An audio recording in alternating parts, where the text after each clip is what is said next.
Okay, so hi. This morning we're here with Jess Roberts from Merritts Solicitors to talk about conveyancing and what's going on in the legal world at the present time. So thanks for joining us, Jess. Tell us first a little bit about your role, what you do, and where Merritts are. So I'm a solicitor in the private client department at Merritts. So we're just located on Yarm High Street. So we're quite a big building, so we're hard to miss. So I do private client work, which is predominantly wills and probate, estates, and I also do quite a lot of conveyancing, which is what we're talking about today. Yeah, great. So, okay, so we've got obviously a number of sales that are going through currently. What will be happening with those sales, or what can be happening with those sales at the moment for clients? So I think from our point of view, we're progressing as normal in terms of the existing sales that are going on. I think people, because everything's obviously shut down, I think people are thinking, oh gosh, this means everything's on pause. But from our point of view, especially the legal side, we're all working from home and we can progress things as far as they can possibly go.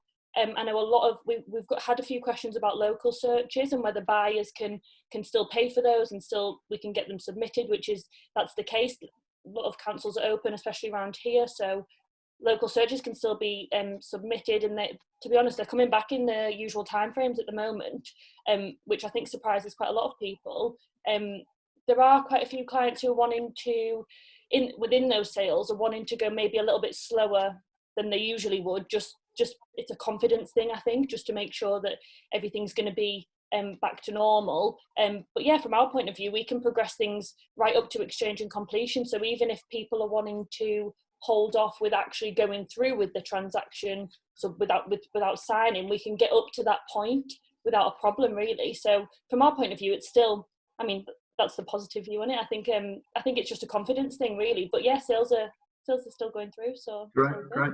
And so we've had a few completions during sort of lockdown, obviously on vacant properties. What is the sort of legal position or under sort of lockdown as far as completions on properties go? So we get a lot of guidance from the Law Society, so they send us updates sort of on a weekly basis at the moment. But I think the priority, we've been told obviously that the priority is just to ensure public safety first of all. So we've got to look at that guidance and advise clients where they stand in relation to it, because obviously every transaction's different, so everybody fits in that slightly differently. And we have had transactions go through where completion's possible, so like you say, where the house is empty, new build properties, because they're usually empty, they can all go ahead fairly safely as long as the clients are happy to do that. We can, in situations where properties aren't empty, so the main thing is the safety of the public. So if it's not possible to delay that transaction and clients are all agreed that they all want to go ahead, legally we can do that. The only thing that maybe it changes slightly is that in a normal transaction you would exchange contracts, so you would become legally bound to go ahead, and then you would maybe have a week or two in between, so you exchange contracts and then maybe get the keys 2 weeks later. So at the moment, with where we are being advised to go ahead, it's really, we're saying that you should really be exchanging and completing on the same day, just so that there's no risk that something can happen in between that time. So where there's a chain, you've just got to make sure that everybody's agreed and everybody can safely move, really. So that's the main thing. But the best advice with that really is to communicate with your solicitor and with the estate agents, because as long as everybody's on the same page, if everyone agrees that it can be done safely, then as long as we can follow the guidance, we can go ahead with that. Great. Okay. And you mentioned obviously some clients are perhaps wanting to slow down the process. Have you experienced sort of many people not wanting to go ahead? So we've not had many people pull out. So it's not been we didn't see any sharp rise in people pulling out of transactions. It was more just, I think people worried about whether they actually could go ahead. So I think when this lockdown came in, I think everybody sort of had a bit of a panic. But I think just to keep calm and to really communicate with your solicitor, with the estate agent. I think people were concerned with the practical aspects of moving as well. So whether you can get the removals company in, I think a lot of mortgage surveys, so a lot are still going ahead. I think transactions where there's a a higher loan to value, it's meaning that the lenders are going to have to go out and do a physical survey. So it's people's concerns with that. But again, speak to your mortgage advisor, speak to the solicitor. They can communicate with your lender for you. So I think it's just nobody really knows what this lockdown means at the moment. Not what it means, but how it's going to affect us going forward. So I think it's just concerns with that. So people taking that initial step back to look at the transaction and to see how it's going to go ahead. But I think, yeah, just communicate with everybody, and then hopefully things can just go ahead as they were before. Yeah, I mean, I guess touch wood, we haven't really experienced any problems with our pipeline of sales in terms of people withdrawing, so that they're all seemingly moving along. We have, in honesty, had calls from buyers, I guess, are telling us that they think the market's going to drop and this, that, and the other thing. My gut feeling is that it'll remain fairly stable and just progress thereafter. So, you know, fingers crossed, the world can return to normal sooner rather than later. And what concerns have clients got during the sort of lockdown, or not necessarily just with conveyancing? Have they raised concerns about things with you in general?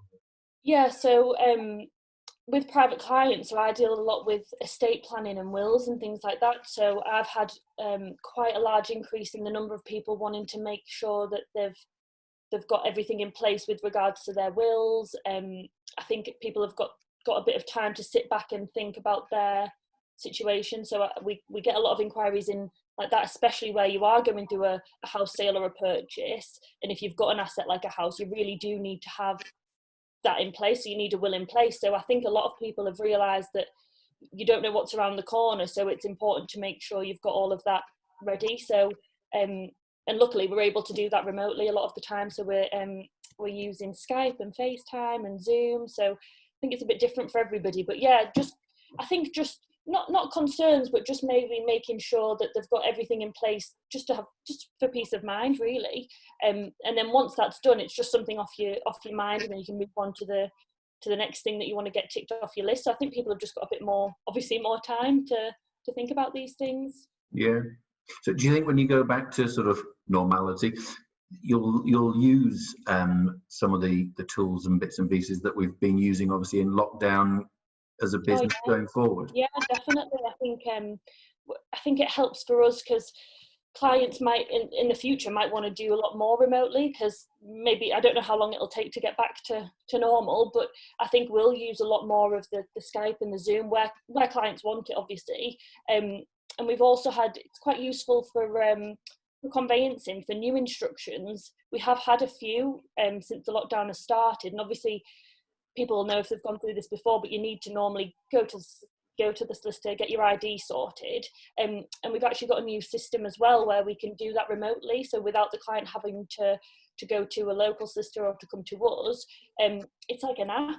And it's a bit bizarre because you've got to take a selfie, and then it asks you to take a selfie touching your nose or your ear or something like that. So it's a bit strange, but it's worked quite well, and it means that going forward we can do that as well. So where it's not that easy for people to pop into the office, they can just do everything remotely. So hopefully it'll just improve how we work going forward. And I know it's not a nice thing that's happening, but hopefully we can draw a few positives from it.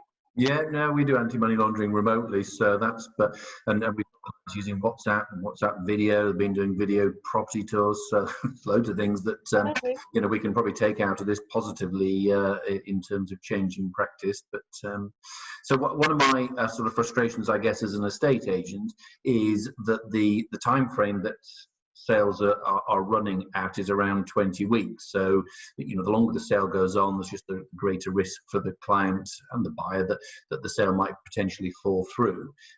So what could potential people thinking about putting their property in the market, or indeed on the market now preparing for a buyer, what things could they do in advance of that sale happening that would speed up the process for conveyancing?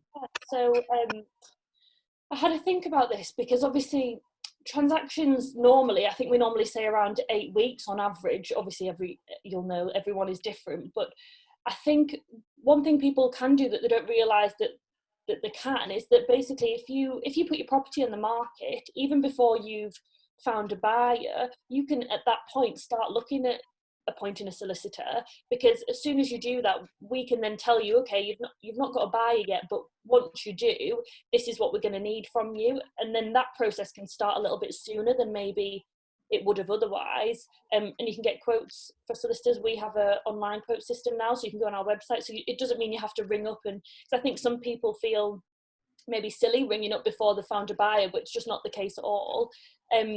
So yeah, and communication as well is key. Finding out what the solicitor's going to need from you, or the estate agents, once you have found a buyer. And then things like documents. So if you've had work done to your house and it's up for sale, you're going to need any documents to evidence that. So I think just keep all of your documents together and prepare to hand that over to a solicitor. So just things like that really can really speed things up, especially at that beginning process, because that initial process can sometimes take a couple of weeks, and that's just between you and the solicitor. So if you can get that done before you've got a buyer, by the time you get to that point, you hopefully much quicker.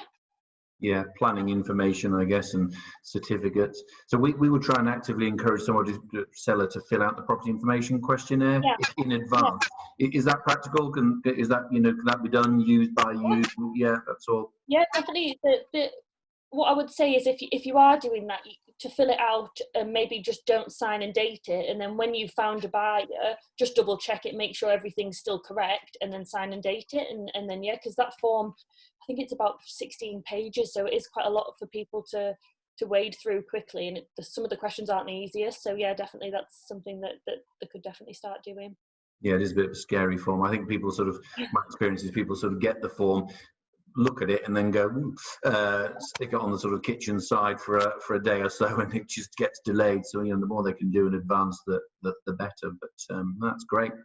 Oh, well, it's been great to get some advice. I'm sure there might be other questions that will get raised. So if anyone does need to ask you questions, or indeed instruct you to do anything, how can they get in contact with you?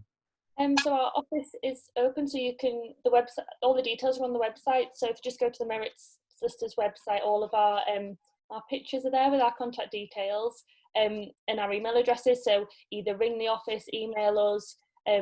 There's like an online inquiry form on there, so just whatever's easiest. Great. Well, we'll be sharing this on our Facebook page, and obviously we'll add your details if anyone wants to make contact. But thank you ever so much for updating us and answering the questions and giving us advice at this time. We'll speak soon. Thank you very much. Yes.